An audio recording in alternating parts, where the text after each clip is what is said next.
The rain fell upon London with the persistence of grief, transforming the cobblestones into mirrors that reflected a grey sky bereft of mercy. And in a modest townhouse on the unfashionable edge of Mayfair, Lady Eleanor Ashford stood before a rain-streaked window and understood that her life, as she had known it, had come to an end. The room behind her bore the scars of genteel poverty, faded wallpaper that had once been fashionable. Furniture sold piece by piece until only the essential remained. The ghost marks on walls where paintings had hung before her father's creditors claimed them. She was 23 years old, possessed of a quiet beauty that went unnoticed in ballrooms where louder charms prevailed. Her dark hair pulled back in a simple arrangement, her grey silk dress turned twice and mended so carefully that only the most discerning eye would notice the repairs. The sound of carriage wheels on wet pavement drew her attention, and she watched as a vehicle of unmistakable quality halted before their door, black and gleaming even in the rain, drawn by horses that spoke of wealth beyond her family's faded memory of prosperity. Her father appeared in the doorway behind her, his face haggard with shame and desperation, the gambling debts that had consumed their fortune written in every line of his features. "Eleanor," he said, and his voice trembled with something that might have been remorse had it not been so thoroughly mixed with relief. "The Duke of Blackwood has arrived." She had heard the name whispered in parlours where she no longer received invitations. Adrian Thornfield, Duke of Blackwood, a man of 30 years, whose fortune was matched only by his reputation for cold calculation, who had buried 2 parents and never been seen to smile, whose grey eyes were said to freeze the blood of men who displeased him. The butler, one of the few servants they had retained, announced him with a formality that seemed absurd in their diminished circumstances, and then he was there in the doorway, and tall and austere in perfectly tailored black, his features carved from some unforgiving stone, those legendary grey eyes sweeping the room with an assessment that missed nothing and forgave less. "Lady Eleanor," he said, and his voice was like winter wind through bare branches, "I have come to discuss a proposition that will resolve your father's debts entirely." She turned from the window to face him fully, reading in his expression a coldness that went beyond mere aristocratic reserve into something darker, something personal. He did not ask her to sit, did not observe the niceties that should govern such an interview, but spoke with the directness of a man conducting a transaction he found distasteful but necessary. "I require a wife," he stated, each word precise and calculated, "and you require rescue from circumstances that will otherwise see you reduced to poverty or worse. I will clear every debt your father owes, restore a modest income to your household in exchange for your hand in marriage." Eleanor felt the words strike her like physical blows, understanding immediately that this was no romantic proposal, but a business arrangement from which affection was deliberately excluded. Yet what choice did she possess when the alternative was ruin not just for herself, but for her father, for the servants who depended upon their household? "I accept," she said quietly,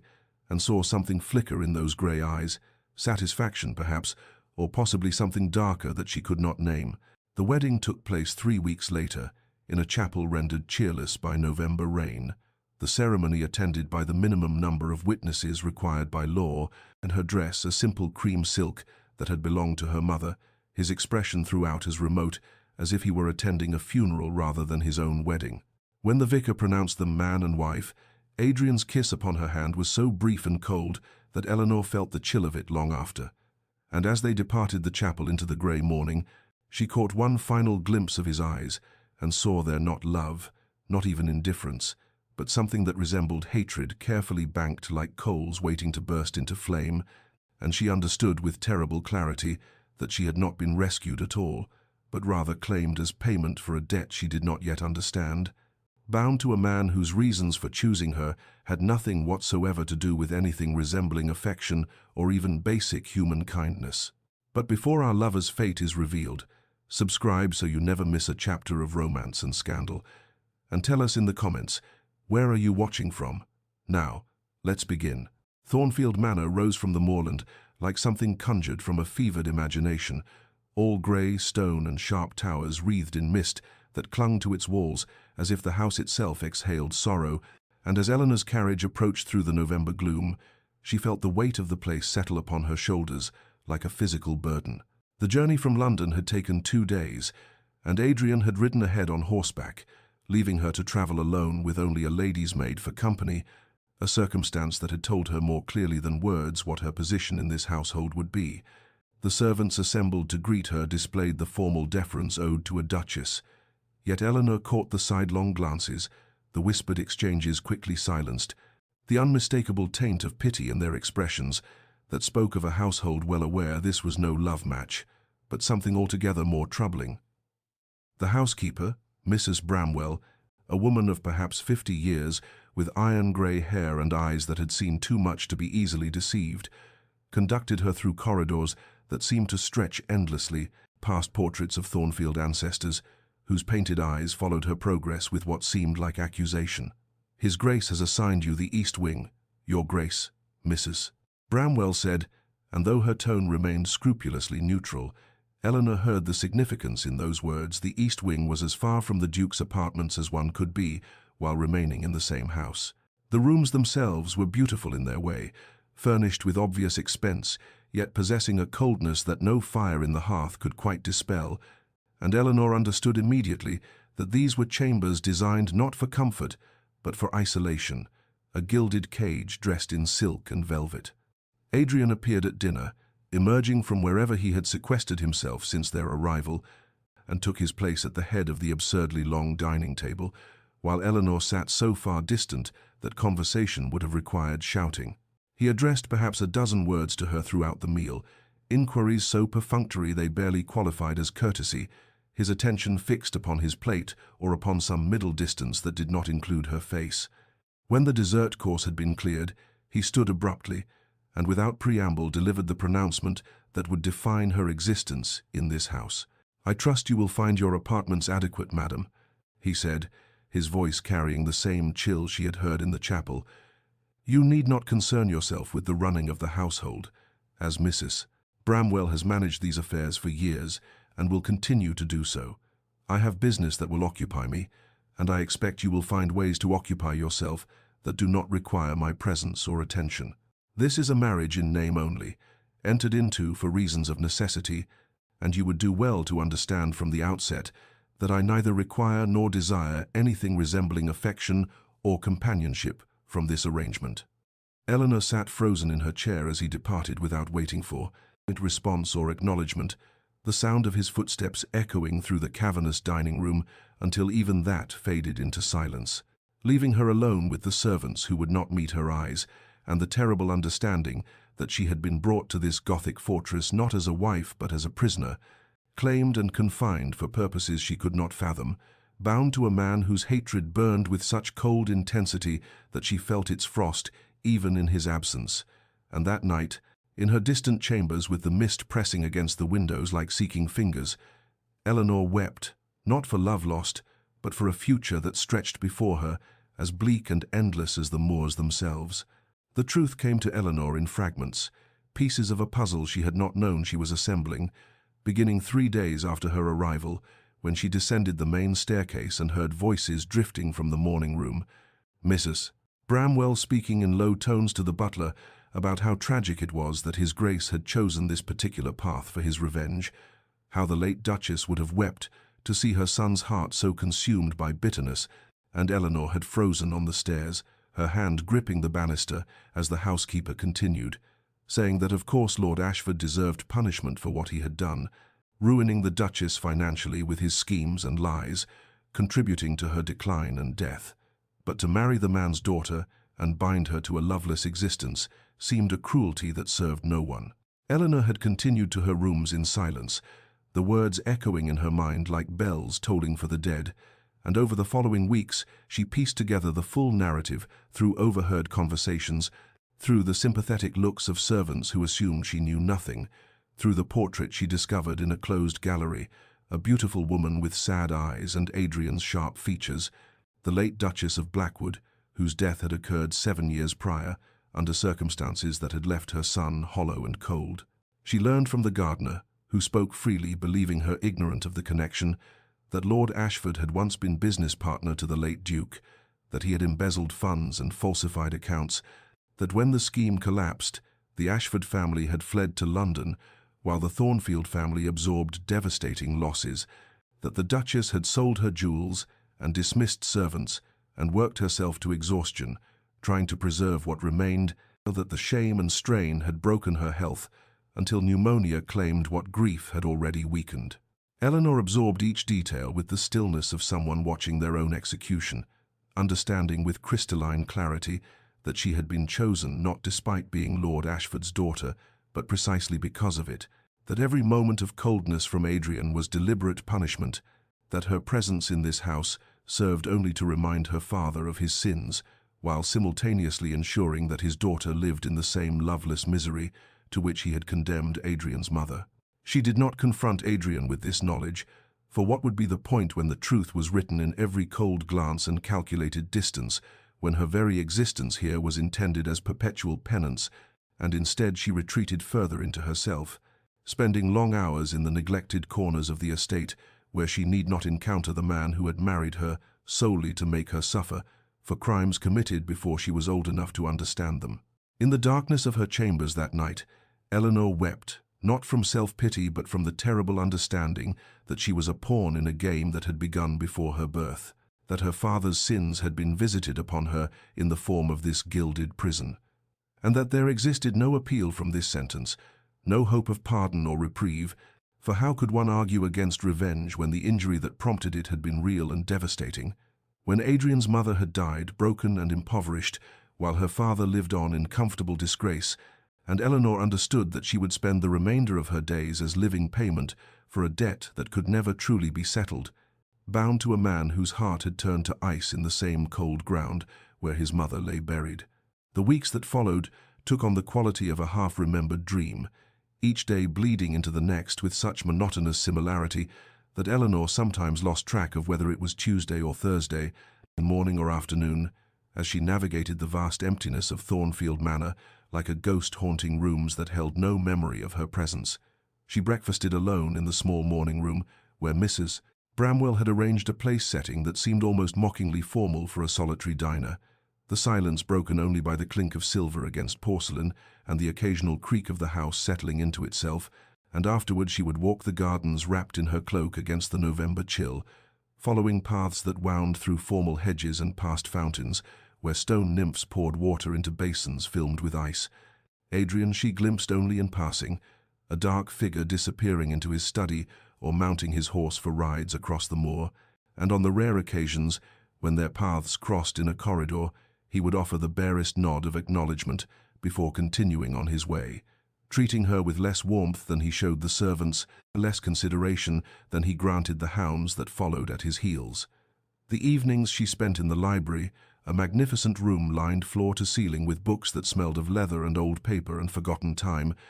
and it was there one afternoon that she discovered the portrait tucked into an alcove behind a heavy curtain, a woman rendered in oils with such skill that her eyes seemed to follow Eleanor as she stood transfixed before the canvas. The late Duchess had been beautiful, though beauty was perhaps too simple a word for features that spoke of intelligence and sadness in equal measure, the set of her mouth suggesting someone who had learned to bear disappointment with grace, and Eleanor saw in those painted eyes the same loneliness that greeted her each morning in her mirror, the same quiet resignation to a fate that offered no escape. She began to understand Adrian's face differently after that, seeing in his stern features an echo of his mother's sorrow, recognizing that the coldness he wielded like a weapon was itself a kind of armor against pain too deep for words, and though this understanding brought no comfort, it brought something else. A strange kinship with the woman in the portrait who had also suffered for another's sins and died alone in this great cold house. It was during one of her garden walks that Eleanor discovered the rose garden, or what remained of it, a walled enclosure behind the east wing where climbing roses had once covered trellises, but now grew wild and untended, canes crossing and recrossing in thorny tangles that choked out new growth, and something in the abandonment of this place called to her own sense of being forgotten and overlooked. She began spending her afternoons there, first simply sitting on the stone bench weathered grey by years of neglect, then slowly, tentatively, beginning to prune away the dead wood and train the living canes back along their supports, finding in this quiet work a purpose that asked nothing of her but presence and patience, creating beauty, not for anyone's approval, but simply because beauty deserved to exist, even in places where no one might see it. And as December approached and the first snow dusted the moors, Eleanor had cleared one entire section of the garden, revealing beneath the chaos the bones of something that had once been lovely and might, with time and care, be lovely again. The storm arrived on a December evening, with the kind of violence that transforms the moor into something primordial and threatening. Wind howling around the manor's stone walls like something alive and hungry, rain lashing the windows with such force that Eleanor could hear it even in the library where she had retreated after dinner, the fire crackling in the hearth providing small comfort against the fury outside. She had been reading for perhaps an hour when the door opened and Adrian entered, his dark hair slightly disheveled as though he had just come in from the weather, and for a moment they simply stared at each other with the awkwardness of strangers forced into unexpected proximity, before he crossed to the sideboard and poured himself a brandy without offering explanation for his presence in a room he surely knew she occupied each evening. The silence stretched between them, broken only by the storm's rage and the occasional pop of burning wood, until Eleanor spoke first, her voice soft but clear. "The weather is quite terrible," she said, and immediately felt foolish for such an obvious observation, but Adrian merely nodded and took the chair opposite hers, close enough to the fire that the light played across his features and softened the harsh lines that usually marked his face.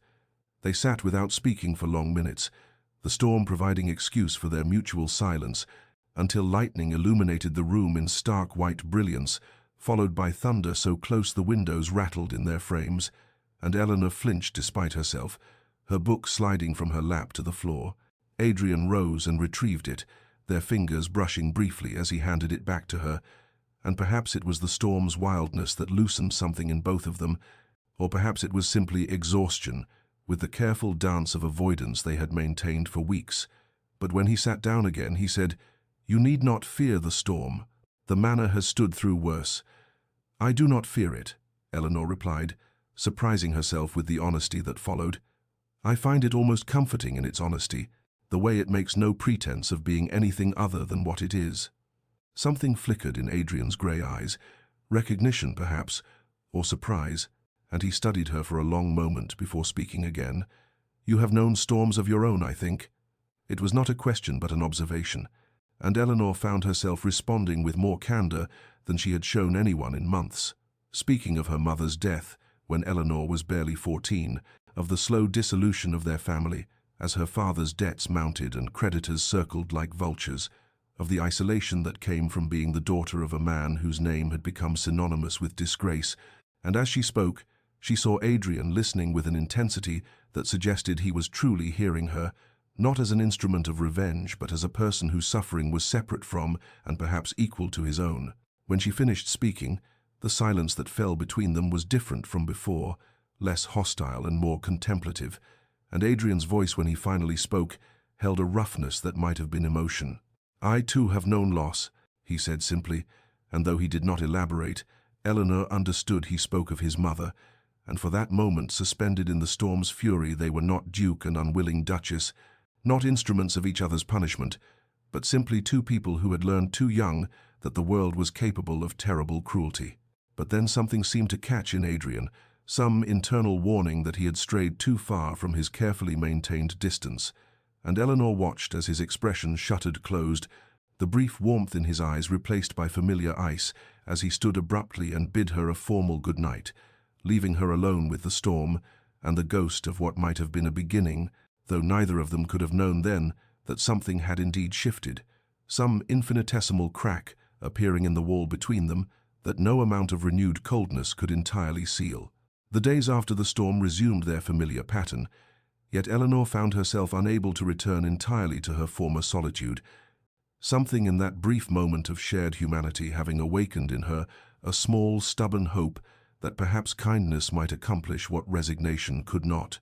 and so she began leaving small gestures in her wake, like seeds planted in uncertain soil, asking nothing in return but unable to stop herself from trying. In the library where she spent her evenings, she discovered several volumes whose spines had cracked or pages had come loose,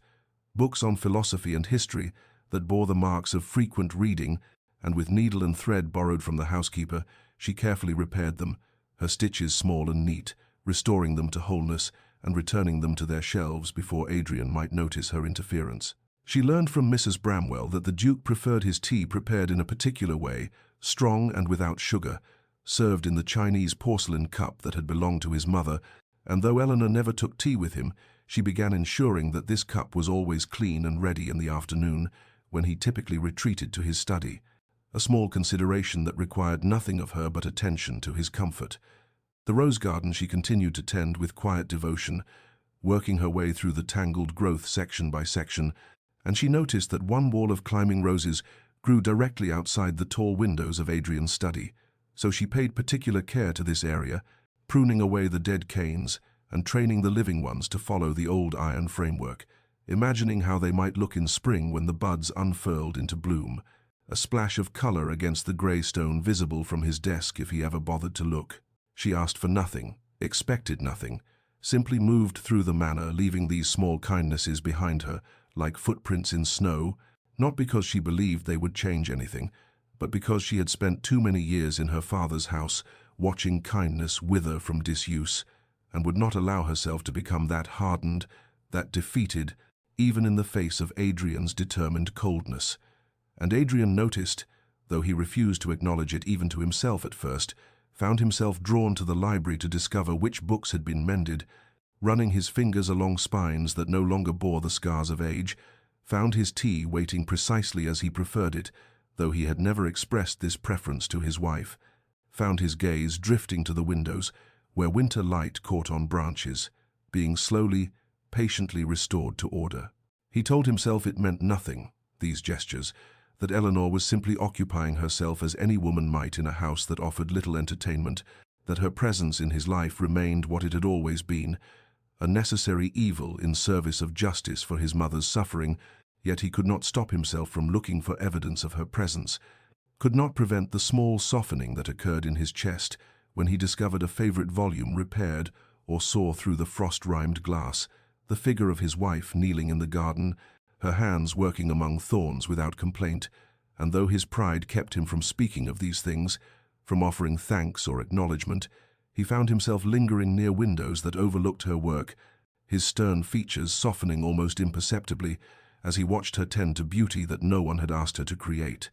And the wall he had built around his heart developed another crack, small but deepening, through which something dangerously like tenderness began, against all his intentions, to seep. The crisis arrived on a grey January morning when Mrs. Bramwell appeared at Eleanor's sitting room with unusual agitation etched across her weathered features, her hands twisting in her apron as she explained that young Mary, one of the scullery maids, had been accused of stealing a silver candlestick from the dining room, that the head butler, Mr. Carson, had discovered it missing during inventory and had found it hidden in Mary's quarters,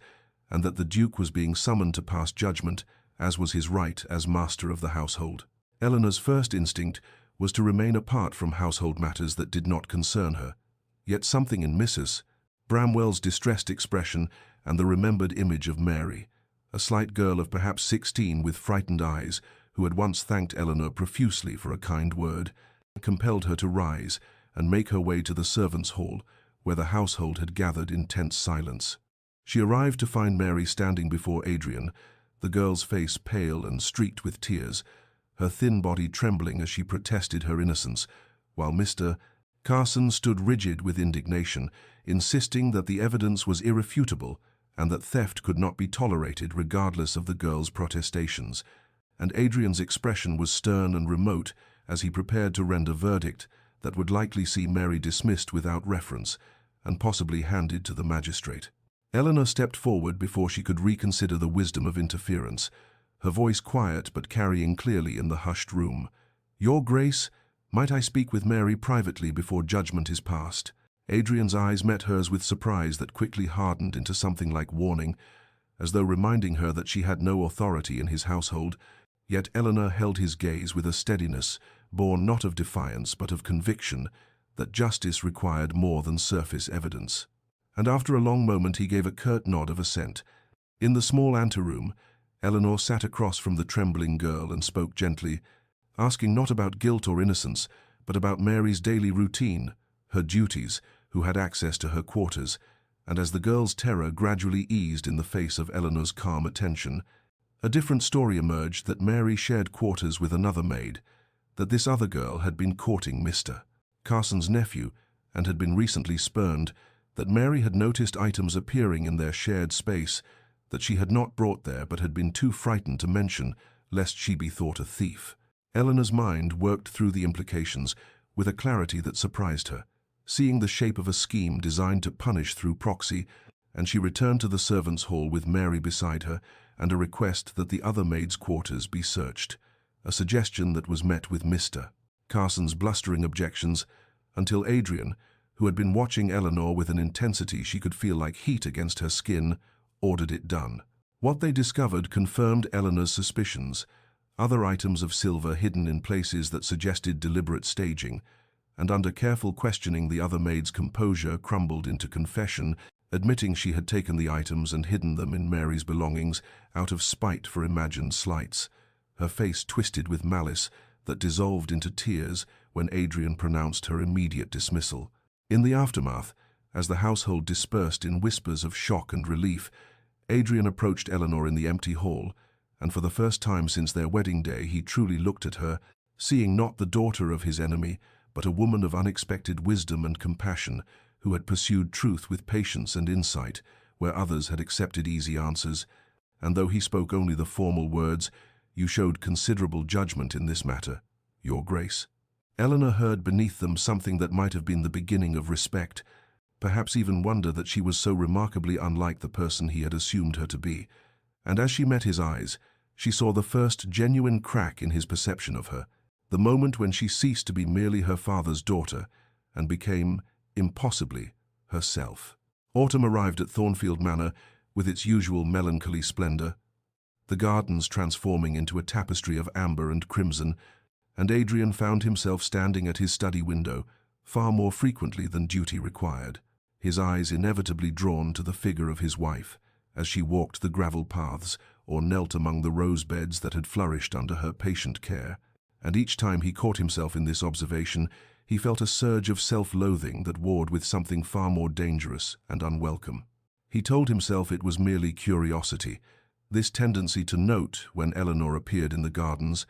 to observe how the autumn light caught in her dark hair, or how she paused to examine the last roses before frost claimed them. But the lies grew thinner with each repetition until even his formidable pride could not sustain them, and he was forced to acknowledge that he sought her presence the way a man dying of thirst seeks water, instinctively and with increasing desperation. The revenge he had planned with such cold precision seemed now like a relic from another man's life. The satisfactions he had anticipated, her unhappiness, her regret, her slow understanding that she was paying for her father's sins, had transformed into ashes in his mouth, because the woman he had married bore no resemblance to the creature of his imagination, and he found himself despising not Eleanor but his own blindness in believing that one person's sins could be visited justly upon another. At night he lay awake, cataloguing her virtues as though they were evidence in a trial against himself, her quiet dignity in the face of his cruelty, her patient kindness to servants who had expected her to be haughty, her resilience in creating beauty and purpose in a house that offered her nothing but isolation, and most damning of all, the complete absence of bitterness or complaint despite having every right to both. He watched her navigate her lonely existence with a grace that shamed him, observed how she never sought his attention or approval, yet continued to extend small courtesies that he had done nothing to earn, and he understood with growing horror that he had shackled himself to a form of torment far worse than any he had intended for her. He had bound himself to a woman he was coming to admire, perhaps even to love, while maintaining the pretense that she meant nothing to him, that this marriage was merely the satisfying conclusion to a long-nursed grievance. The war within him intensified with each passing day, his carefully constructed justifications crumbling against the evidence of Eleanor's character, and he found himself in the unprecedented position of longing for the company of someone he had vowed to make miserable, seeking opportunities to encounter her in the halls or library, while simultaneously avoiding any genuine interaction that might reveal the dangerous shift in his sentiments. He despised himself for this weakness, railed against it in the privacy of his thoughts, reminded himself of his mother's suffering and his sacred duty to exact payment for it. Yet none of these mental fortifications could prevent the softening that occurred each time he saw Eleanor pause to speak kindly to a servant or discovered another small gesture she had left in her wake, and he began to suspect with dawning dread that the revenge he had so carefully orchestrated had failed entirely, had perhaps even inverted itself, leaving him the prisoner of feelings he had never intended to develop for a woman he had married only to punish, and the realization that he might actually be falling in love with his own instrument of vengeance filled him with a self-directed fury that made his earlier coldness seem almost gentle by comparison. The fever came suddenly in the night, transforming Eleanor from her usual composed self into a figure of delirium and trembling weakness, and when Mrs. Bramwell discovered her the following morning, barely conscious and burning with heat that seemed to radiate from her very bones, the housekeeper's alarm brought Adrian running to Eleanor's chambers with a speed that surprised even himself, and the sight of his wife so diminished, her face flushed crimson against the white pillows and her breath coming in shallow gasps, struck him with a terror he had not felt since watching his mother decline years before. He summoned the physician immediately, dismissed the man's reassurances with barely controlled fury when the doctor could offer nothing more than the standard remedies of cool cloths and thyme, and then, to the astonishment of the household staff, the Duke took up residence in the chair beside Eleanor's bed and refused to leave, despite propriety and Mrs. Bramwell's gentle suggestions that such vigils were better left to nurses. For 3 days and nights Adrian maintained his watch, sleeping only in fitful intervals when exhaustion overtook him, bathing Eleanor's fevered brow with his own hands, and listening with increasing anguish to the words that spilled from her in moments of delirium, fragments about loneliness and cold halls, and wishes that she might have been worthy of kindness, and confessions of hope she had not dared speak aloud, and longings for a connection that seemed forever beyond her reach. And each word fell upon Adrian's conscience like a stone, building a monument to his own cruelty that he could no longer ignore or justify. He found himself speaking to her unconscious form, saying things he had never permitted himself to say in her hearing, apologies and admissions that felt inadequate against the magnitude of what he had done to her, and in those dark hours he understood with crystalline clarity that somewhere in the months of her patient endurance and quiet grace, he had fallen irretrievably in love with the woman he had married to punish,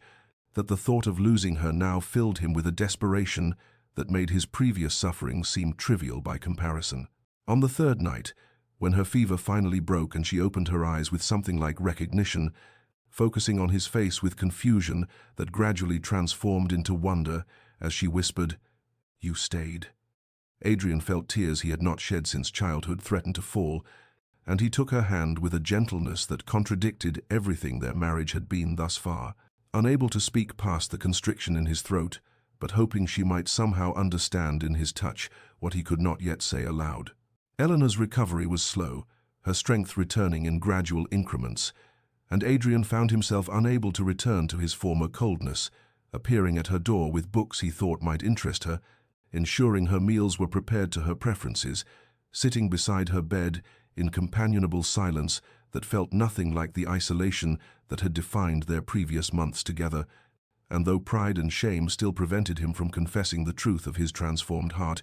he knew that something fundamental had shifted between them, and that the walls he had so carefully constructed had crumbled during those 3 days of terror when he had faced the possibility of her death, and understood too late what she had come to mean to him, and what she had perhaps always meant, despite his determination to deny it. The evening Adrian first appeared at the dining room for dinner, Eleanor looked up from her solitary meal with such undisguised surprise that he felt shame burn through him at how thoroughly he had trained her to expect nothing from him,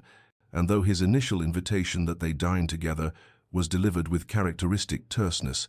something in his expression made her set down her fork and nod her acceptance, and so began a ritual that transformed the cavernous dining hall from a monument to isolation into something that resembled, however tentatively, companionship. Their first shared meals were exercises in careful navigation, conversations stilted and formal as they circled around safe topics, the quality of the harvest, repairs needed on the east wing, the unseasonably warm weather. But Eleanor noticed how Adrian's rigid posture gradually relaxed as weeks passed, how his responses grew less clipped and more considered, and she found herself responding with cautious warmth that she hardly dared acknowledge even to herself, afraid that this thawing might prove as temporary as spring frost. They discovered shared opinions on books, Eleanor mentioning her admiration for Wordsworth's contemplation of nature, and Adrian surprising her by quoting entire passages from memory, his voice taking on an uncharacteristic softness as he spoke of finding solace in poetry during his mother's final illness. And this small revelation, this crack in his carefully maintained facade,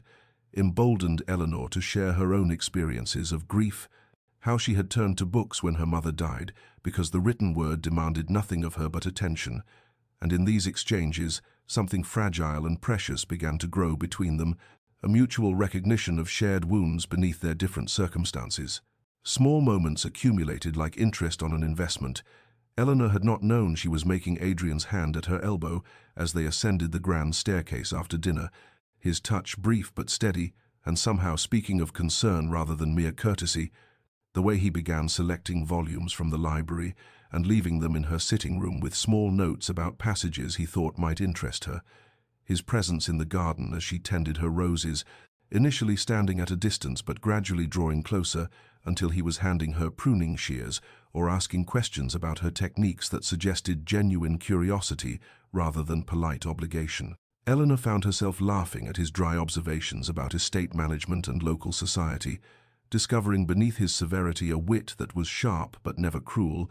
and the sound of her own laughter seemed to surprise them both, filling spaces in Thornfield Manor that had known only silence and creating echoes that felt almost like happiness, or at least like its distant possibility. The silences between them transformed as well, losing their quality of isolation and taking on instead a companionable ease that Eleanor had not experienced since her mother's death. The moments when they sat in the library with their separate books, yet somehow together in a way that required no words, and she caught herself studying Adrian's profile in the firelight, noting how the harsh lines of his face softened in contemplation, how his hands so often clenched in what she had once thought was anger, but now recognized as his own form of restraint,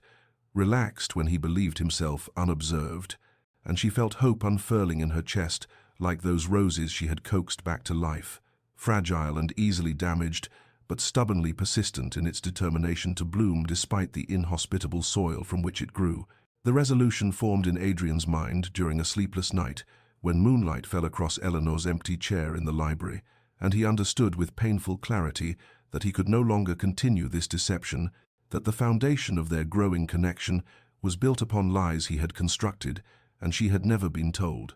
And he determined that he would confess everything, the calculated revenge that had motivated their marriage, the gradual transformation of his heart, the love that now consumed him with an intensity that made his previous hatred seem pale and insubstantial by comparison.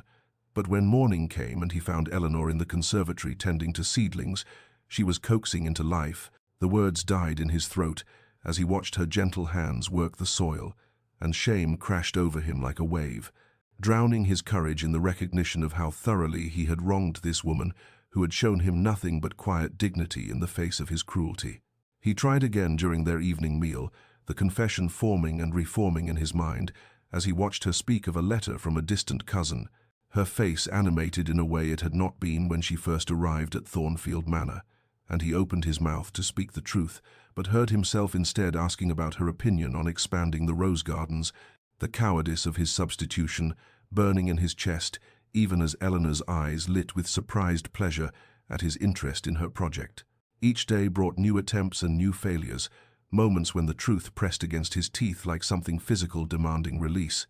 But always the same paralyzing question stopped him. How could he confess to marrying her for vengeance when she sat beside him in the library, reading aloud passages from novels that moved her, when she laughed at his observations with genuine delight, when she had begun to look at him with something that resembled trust and perhaps even the earliest seeds of affection, and would not his confession shatter whatever fragile thing was growing between them, replacing the warmth they had cultivated with the frost of betrayal? The weight of his deception grew heavier even as their connection deepened, a crushing pressure that accompanied every shared moment and transformed his joy in her presence into something bittersweet and aching, and Adrian found himself caught in an impossible position, unable to move forward into true intimacy, while this fundamental lie remained unspoken, yet unable to speak it for fear of destroying the only happiness he had ever known. He studied Eleanor across the dinner table, memorizing the way candlelight caught in her dark hair and softened the angles of her face,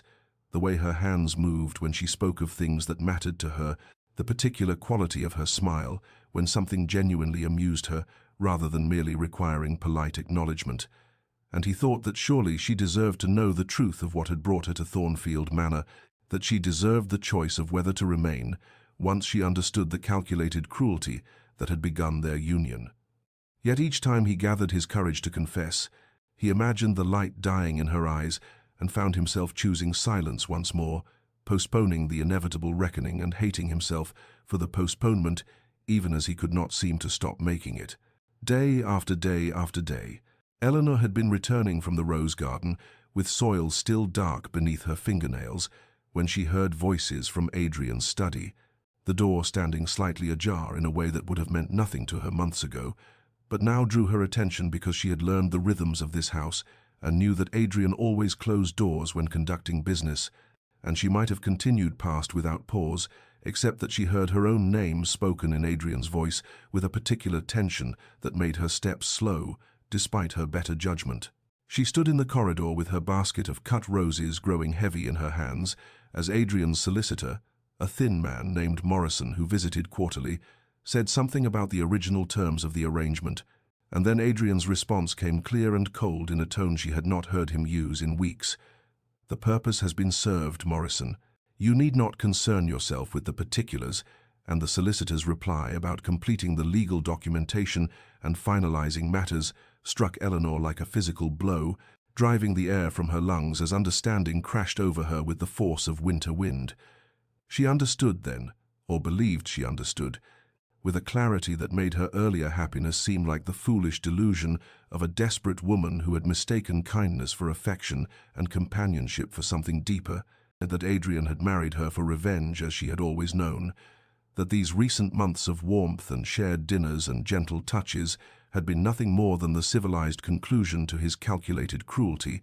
and now that his purpose was served, now that he had sufficiently punished her for her father's sins, by giving her a taste of what marriage might have been before taking it away,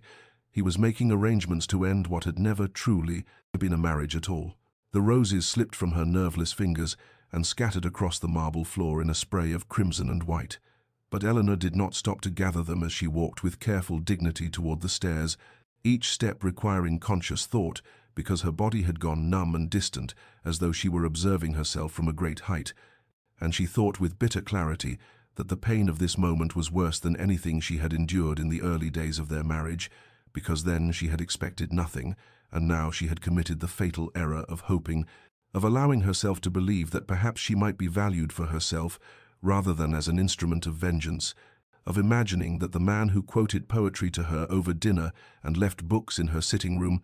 might have come to care for her as something more than a symbol of her father's debts. She reached her chambers and closed the door with a quiet click that seemed to echo through the empty rooms,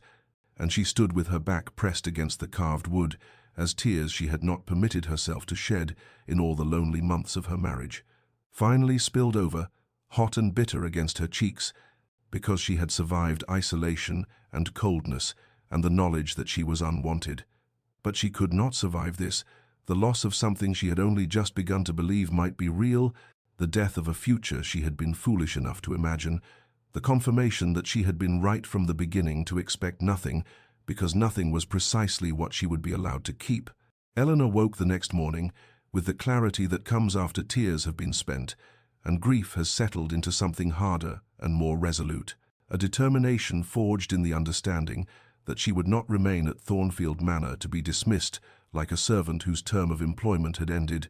that she would not give Adrian the satisfaction of discarding her after he had accomplished whatever purpose her presence had served in his careful calculations of revenge, and she rose from her bed with movements that were deliberately calm and measured as she began the quiet work of dismantling the fragile life she had built within these walls. She started with her books, the volumes she had brought from her father's ruined library, and those Adrian had given her during the thawing of recent months. She wrapped each one carefully in brown paper, her hands steady despite the way her heart fractured anew, When she came to the poetry collection he had left in her sitting room only 3 days prior, with a particular passage marked in his precise handwriting, and she placed them in the trunk that had accompanied her to Thornfield Manor as a bride, thinking with bitter irony that she would leave with exactly what she had brought, no richer and infinitely poorer for the hope she had been foolish enough to cultivate. The letter proved more difficult than the packing, and Eleanor sat at her writing desk for nearly an hour with the blank page before her, knowing that she must strike precisely the right tone, neither accusatory nor pleading, neither angry nor pathetic, that she must release Adrian from their arrangement with the same dignity she had maintained throughout their marriage, giving him no reason to remember her with anything but perhaps the faintest shadow of regret that he had not appreciated what he had possessed while he possessed it. She wrote and rewrote the opening lines, discarding phrases that revealed too much hurt or too little pride, until finally she achieved the cool, formal tone she sought, writing that she understood the arrangement that had brought them together had served its purpose, that she released him from any further obligation to maintain the fiction of their marriage, that she would retire to the country cottage her mother's sister had left her and trouble him no more with her presence, and she thanked him with perfect politeness for the shelter he had provided and wished him well in his future endeavors, signing her name with a flourish that she hoped concealed the way her hand trembled as she sealed the letter with wax. She instructed her maid, young Annie, who had been kind to her from the beginning, to pack only what was truly hers, refusing to take anything that had been provided by Adrian or purchased with Thornfield funds, and Annie wept as she folded gowns and wrapped trinkets, asking in a small voice if there had been some terrible argument, if perhaps the Duchess might reconsider. But Eleanor touched the girl's shoulder with gentle finality, and said only that some things were never meant to last, and one must know when to leave with grace rather than wait to be expelled with shame. The work of packing occupied her hands but not her mind, and as Eleanor wrapped the small watercolor she had painted of the rose garden in its spring glory, she permitted herself one moment of grieving for the future. She had imagined the children she had begun to picture running through Thornfield's halls, the years of companionship growing deeper and richer, the possibility that she might have been loved for herself rather than despised for her father's sins. And then she placed the painting in the trunk and closed that particular door of hope with the same decisive finality with which she would soon close the door of Thornfield Manor behind her, knowing that her heartbreak must remain private and her determination absolute, that she would leave at dawn and never look back at what might have been. Adrian had been in his study, reviewing correspondence that held no meaning to him, the words blurring on the page as his mind returned again and again to the conversation he must have with Eleanor, the confession that grew more impossible with each passing hour, when he noticed through the window a carriage being prepared in the courtyard at an unusual hour, and something in the careful way the servants moved their sidelong glances toward the east wing sent a cold dread sliding through his chest that propelled him from his chair and up the stairs with a speed that would have seemed undignified had he cared for dignity in that moment, and he arrived at Eleanor's chambers to find Annie directing footmen with trunks, her eyes red-rimmed and her face set in the particular expression of someone trying very hard not to weep, and when she saw him, she curtsied with trembling hands and said in a voice barely above a whisper that the Duchess had given instructions for her departure at first light. The words struck Adrian with the force of a physical blow, driving him past the threshold into Eleanor's sitting room, where he found evidence of systematic dismantling, the books gone from their shelves, the small watercolors removed from the walls, the embroidery frame that usually sat by the window conspicuously absent, and on the writing desk he saw the letter, his name written in Eleanor's careful script on the folded paper that seemed to pulse with terrible significance in the afternoon light streaming through the windows. He took it up with hands that had negotiated fortunes and signed documents that moved thousands of pounds without tremor, but now shook like leaves in winter wind, and as he read her words so carefully composed, so perfectly polite, so absolutely final, he felt the architecture of his entire existence crumbling beneath him, each phrase another stone pulled from the foundation until he stood in the ruins of his own making, his understanding with devastating clarity that she believed he wanted her gone, that she thought the arrangement had served its purpose, that she was releasing him from obligations he had never felt more bound by in his life.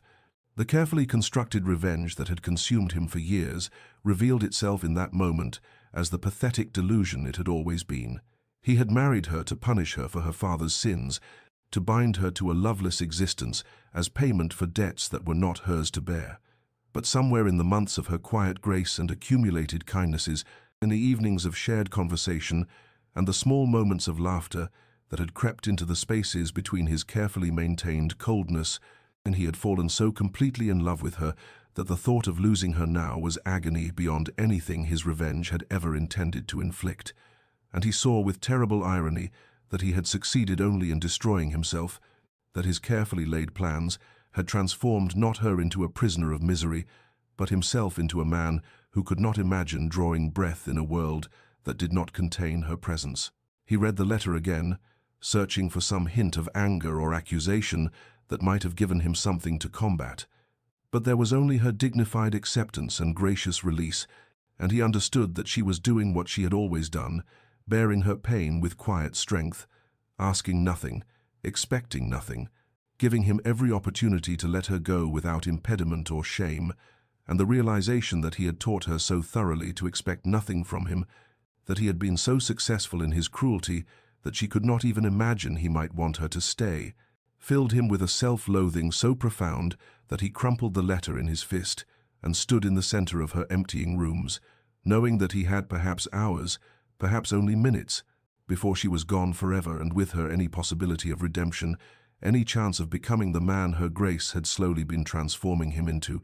any hope of a future that held meaning beyond the cold satisfaction of revenge that had already turned to ashes in his mouth. Adrian found Eleanor in the library where she had gone to retrieve the final volumes she had left there, and books they had discussed together on evenings that now seemed to belong to another lifetime. And when she turned at the sound of his footsteps, her face composed itself into the careful neutrality she had perfected during their months of cold matrimony. That expression that revealed nothing and protected everything, and he felt the words he had rehearsed dissolve on his tongue as pride and fear warred within him, leaving him capable only of saying her name like a question he did not know how to ask. She regarded him with eyes that held no anger, no accusation, only a terrible weariness that was somehow worse than any fury could have been, and she said with perfect politeness that she hoped her departure would not cause him inconvenience, that she had arranged for the solicitor to handle all necessary documents, that he need not concern himself with her welfare, as she had modest means sufficient for a quiet life, and each word was a blade that cut him because they were the words of a stranger, the formal phrases of someone taking leave of a distant acquaintance, rather than the husband she had begun to trust. And Adrian understood that his coldness had taught her this language of distance, that he had been so successful in his cruelty that she could not imagine he might wish for her proximity rather than her absence. He tried to tell her she had misunderstood, that the conversation she had overheard with his solicitor had concerned entirely different matters, but the words came out wrong, tangled with his inability to confess the truth that lay beneath, that he had married her for revenge, that he had intended her suffering, that he had no right to ask her to stay now that she had decided to go. And Eleanor heard in his fumbling explanation only confirmation of what she already believed, that the arrangement had indeed run its course, that he was merely being polite in his dismissal, rather than brutally direct. She interrupted him with a raised hand, her voice steady despite the pain he could see flickering in the depths of her eyes, and she said that he need not spare her feelings with gentle falsehoods,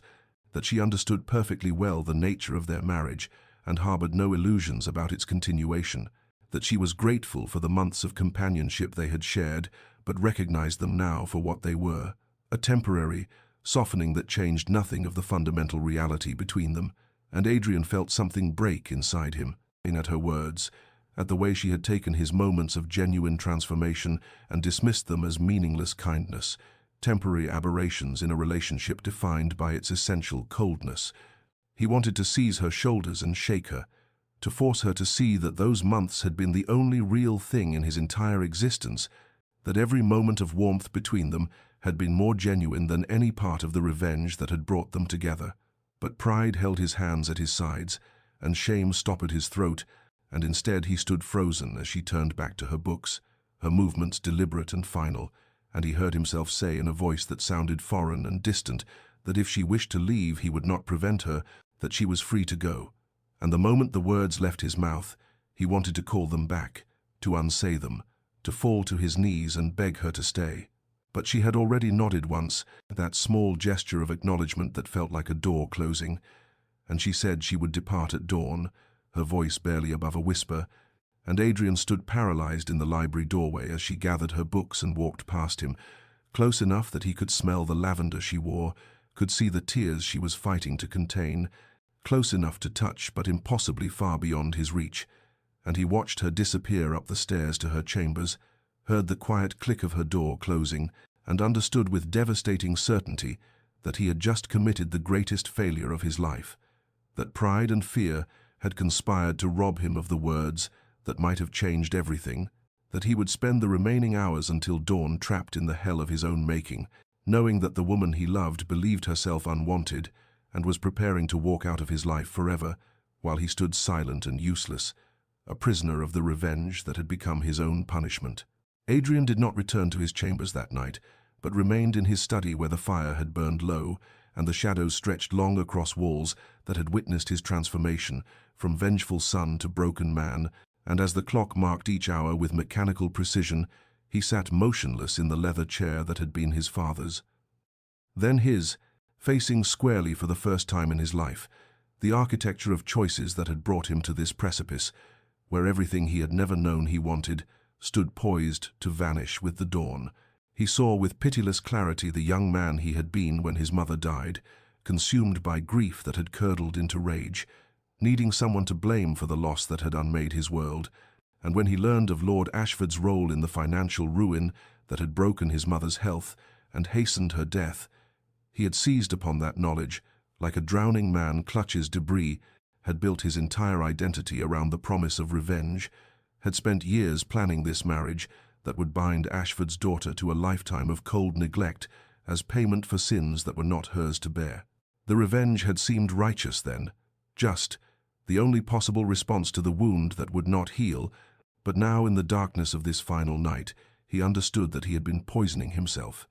that every moment spent nurturing his hatred had been a moment stolen from the possibility of genuine life, that he had become so enamored with his own suffering that he had mistaken vengeance for purpose and cruelty for strength. Eleanor had entered his carefully constructed hell with nothing but quiet dignity, had absorbed his coldness without complaint, had tended abandoned gardens and repaired torn books, and shown kindness to servants and asked absolutely nothing in return. And somewhere in the accumulation of those small graces, she had begun dismantling the fortress he had built around his heart, brick by brick, rose by rose, until he had found himself seeking her presence, not because revenge required it, but because her company had become the only thing that made the vast emptiness of Thornfield Manor feel remotely like a home. He remembered the evening of the storm when they had first truly spoken, the way her voice had trembled slightly as she confessed her own losses, and he remembered the shame that had flooded him when he realized he had been so consumed with his own grief that he had never considered hers, had never thought to ask what it cost her to be bartered like property, to pay for her father's debts, to be married to a man whose eyes held nothing but ice, to navigate each day in a house where she was tolerated but not wanted. The illness had stripped away his final pretenses, those 3 days of vigil when he had bathed her fevered brow and listened to her delirious whispers about loneliness and unworthiness, had shown him a truth he could no longer deny, that he loved her with an intensity that made his years of planned revenge seem like the pathetic machinations of a child, that the thought of a world without her presence was unendurable, that she had become not his victim but his salvation, the only person who had ever seen past his carefully maintained coldness to the broken boy beneath, and had responded not with pity but with grace. And yet pride, that damned pride that had sustained him through years of isolation, had kept him from speaking the words that might have changed everything, had convinced him that confession was weakness, that admitting his transformation was somehow a betrayal of his mother's memory. And now that same pride had led Eleanor to believe she was unwanted, when the truth was that she had become the very center of his existence, the axis around which everything else turned, and he was about to lose her because he had been too much a coward to kneel before her and speak plainly what his heart had been screaming for months. As the first grey light of dawn began to creep through the study windows, Adrian rose from his chair with the weight of absolute clarity settling over him like armor, understanding that pride was a luxury he could no longer afford, that redemption required the courage to stand naked before the person you had wronged and offer truth without defense or justification,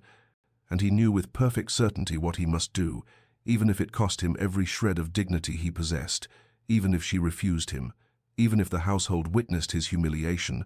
because the alternative, a life without Eleanor, was no life at all but merely existence, and he had spent too many years existing in the cold shadow of revenge to accept that fate, now that he had glimpsed what living might truly mean. Dawn broke pale and hesitant over Thornfield Manor as Eleanor descended the main staircase for the final time, her travelling cloak already fastened, her gloves drawn on, her face composed into the careful mask of dignity that had sustained her through so many months of loneliness.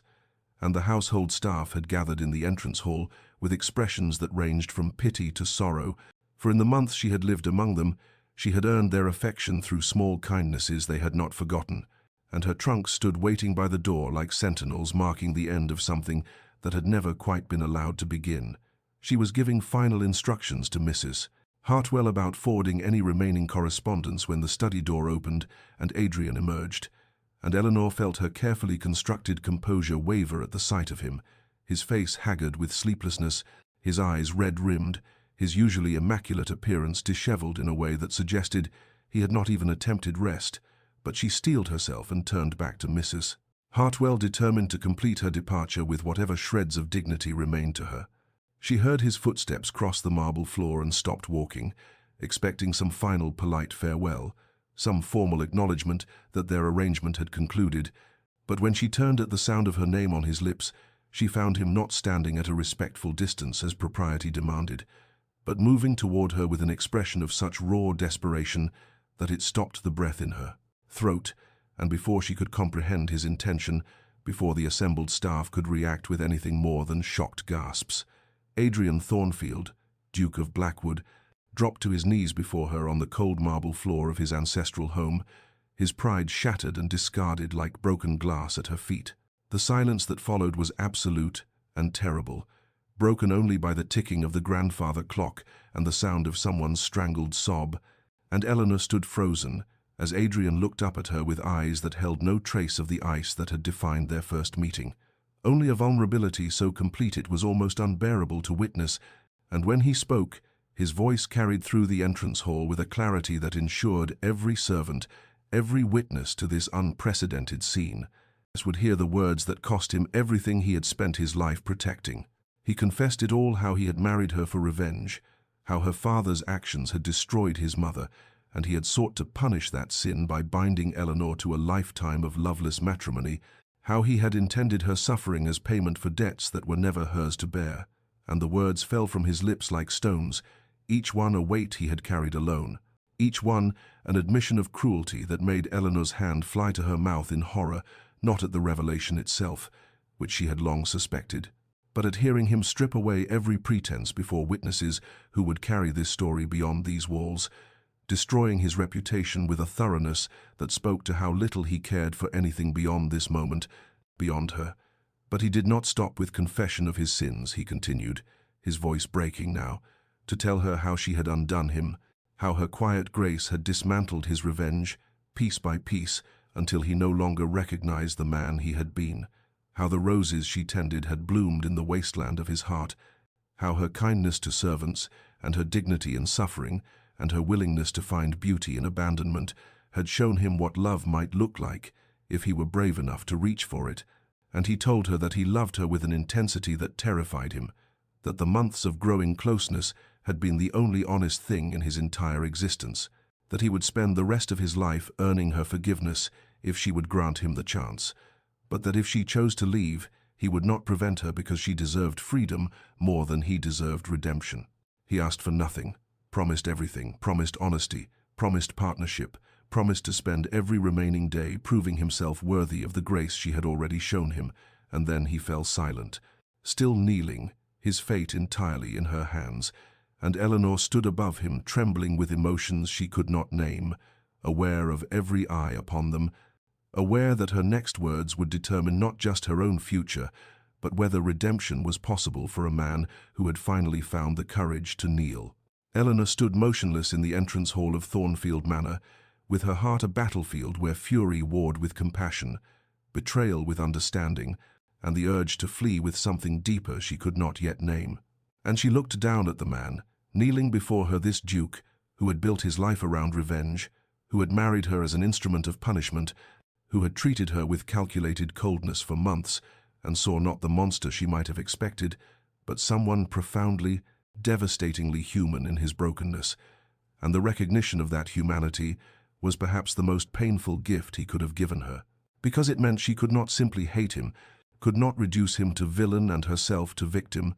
could not make this choice simple when everything in her wished desperately for simplicity. She remembered the first months at Thornfield when his coldness had been absolute, when she had walked these halls like a ghost haunting rooms where she was tolerated but not wanted, and the knowledge that this suffering had been deliberate, that he had orchestrated her loneliness as payment for sins that belonged to her father, filled her with a rage so pure it made her hands tremble, because she had done nothing to deserve such cruelty except be born to the wrong man. And he had punished her anyway, had made her pay for debts she had never incurred, and had stolen months of her life and dedicated them to vengeance against a girl who had already lost so much. But against that rage stood the evidence of transformation, the way his demeanor had shifted almost imperceptibly over autumn, the dinners where conversation had moved from stilted formality to genuine exchange,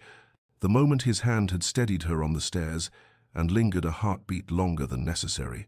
the tenderness in his eyes during her illness when he had thought she was too fevered to notice, the accumulated small kindnesses that had made her begin to hope that perhaps this cold marriage might thaw into something approaching partnership.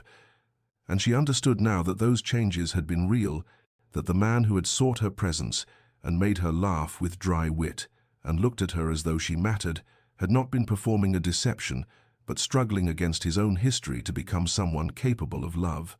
She thought of the roses she had tended in those abandoned gardens, how they had grown from neglected soil, how beauty could emerge from the most unlikely places if given patience and care, and she wondered whether the same might be true of love,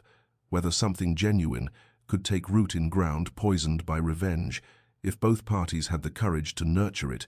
And the question that consumed her now was not whether he had wronged her, that was undeniable, but whether redemption was possible, whether people could truly transform, whether the man kneeling before her with tears on his face and his pride shattered at her feet was the same man who had married her for vengeance, or someone who had been remade through the very grace he had sought to deny her. The servants watched in breathless silence, and Eleanor felt the weight of her choice pressing down like a physical thing, understanding that if she walked through those doors, she would be choosing safety over possibility, protection over risk, and perhaps that would be the wise choice, and the choice any sensible woman would make. But she had spent so many months being sensible, being dignified, being alone, and she was so very tired of choosing only what was safe when her heart was pulling her towards something far more dangerous and infinitely more real. And as she looked into Adrian's eyes and saw the man he had become warring with the man he had been, Eleanor understood that her choice would determine not just her own future, but whether redemption was merely a pretty word or something that could actually transform the landscape of two broken lives into ground where love might finally, against all odds, take root and grow. Eleanor's voice, when she finally spoke, was quiet but steady, carrying through the entrance hall with a clarity that made every servant hold their breath, and she said, "Rise, Your Grace," and watched as Adrian looked up at her with something like hope warring with despair in his eyes, and she continued, "I will not leave Thornfield Manor today," and the collective exhalation from the assembled staff was audible, but Eleanor raised her hand because she was not finished, and she needed him to understand that her staying was not the same as absolution, that forgiveness was not a gift she could bestow in a single moment, but a territory they would have to map together through honest navigation of all the pain that lay between them. And she told him that they would begin again, truly begin, with no pretenses and no secrets, building something real from the ruins of what had been broken, but that this would take time and effort, and a willingness from both of them to be more courageous than either had yet proven themselves to be. The weeks that followed were unlike anything that had come before because they moved through Thornfield as two people learning each other for the first time, and Adrian kept his promise of honesty with a thoroughness that sometimes made Eleanor's heart ache. He told her of his mother's final days, of the bitterness that had consumed him, and of the moments during their marriage when her kindness had cracked his resolve, and he had hated himself for softening.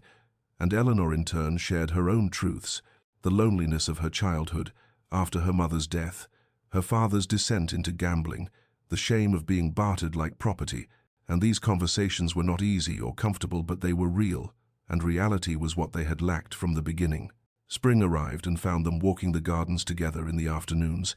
not touching but present to one another in ways that would have been impossible months before. And Adrian asked her opinion on estate matters and actually listened to her responses, implemented her suggestions about the tenant farms. And Eleanor discovered that beneath his aristocratic reserve lay a mind that delighted in debate, and a humor so dry it took her weeks to recognize when he was jesting. And she found herself laughing in ways she had not since her mother lived. She found herself seeking his company, not from duty, but from genuine desire, to hear his thoughts on the book she was reading or the roses that were beginning to bloom again in gardens they now tended together. Summer brought the first touch accidental at first, his hand brushing hers as they reached for the same volume in the library, and the electricity of that contact made them both freeze, made Eleanor's breath catch and Adrian's eyes darken with want. He no longer tried to hide, but he did not presume, did not push, only waited until one evening, when they sat in the drawing room, and she reached across the space between their chairs and placed her hand deliberately in his, and his fingers closed around hers with a tenderness that spoke of how much that simple gesture meant, how far they had traveled to reach this moment of chosen connection. Autumn arrived, and with it a deepening conversations that lasted until the fire burned to embers, shared silences that felt like companionship rather than isolation, the first tentative endearments that felt earned rather than obligatory, and the night Adrian told her he loved her again, not kneeling this time but standing before her in the library, where they had spent so many evenings rebuilding what revenge had nearly destroyed. Eleanor found the words rising in her own throat and surprising her with their truth, because somewhere in the slow accumulation of honest moments she had discovered that love was not the lightning strike of fairy tales, but the patient cultivation of trust, and she loved him not despite what he had been, but because of who he had chosen to become. And when she spoke those words, his expression transformed into something so full of gratitude and wonder that she understood he had never truly believed she would reach this point, had been prepared to spend a lifetime earning something he thought would forever remain beyond his grasp. Winter found them truly married at last, not in the legal sense that had bound them from the beginning, but in the deeper covenant of two people who had chosen each other after seeing the worst each had to offer, and their love was not the pristine thing of romance novels, but something harder and more valuable, forged in the crucible of failure and redemption. And when Adrian held her in the darkness of their shared chambers, he whispered apologies she no longer needed to hear, because his every action spoke of changed heart. And Eleanor understood that they had both been transformed by this unlikely journey, that the girl who had accepted a loveless marriage and the man who had orchestrated it as revenge had both died to make room for these new selves, who understood that the most profound love was not given easily, but earned through the daily choice to be honest, to be present, to be brave enough to build something beautiful from the most damaged and unlikely soil. 5 years had passed since that day in the entrance hall when Eleanor chose to stay, and Thornfield Manor had been transformed from a Gothic monument to grief into something that hummed with life and laughter, the kind of transformation that was visible in every corner in the rose gardens that now bloomed in profusion under Eleanor's devoted care, and in the halls where children's voices echoed as their two daughters chased each other through rooms that had once known only cold silence. In the library where Adrian and Eleanor still spent their evenings, but now sat together on the same sofa rather than in separate chairs, their fingers intertwined as they read or simply talked about the small details of their days,